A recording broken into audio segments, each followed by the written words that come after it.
Antaranya baju-baju apa, nak print sendiri pun boleh.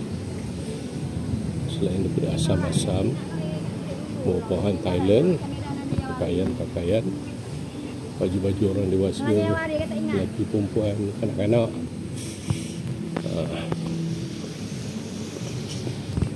Ini environment ni biasa kita tengok dekat mana-mana pun samalah ni. Kalau di Bukit Kayu Hitam, environment dia sama je. T-shirt, jersey punya style cantik.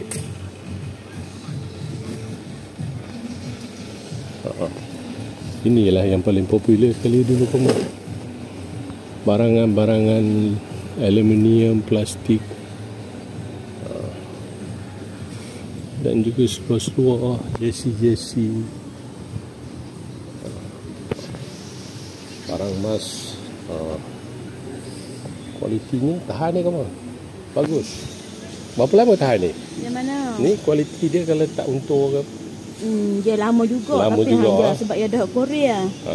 Lepas tu boleh cuci. Boleh cuci. Boleh cuci kamu. Kalau dia dah ada banyak-banyak apa namanya, hitam-hitam tu boleh cuci.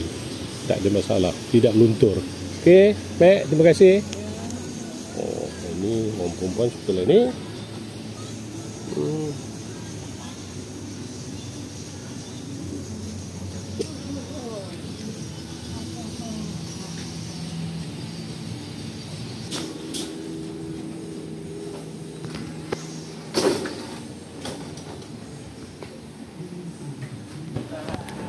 Ni budak-budak seronok tengok ni.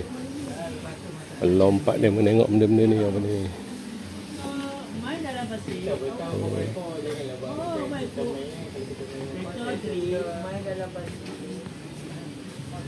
Banyak baju, paling banyak pakaian lah. Ni item-item rare ni. Apa nak buat rumah hantu apa ke, boleh lah.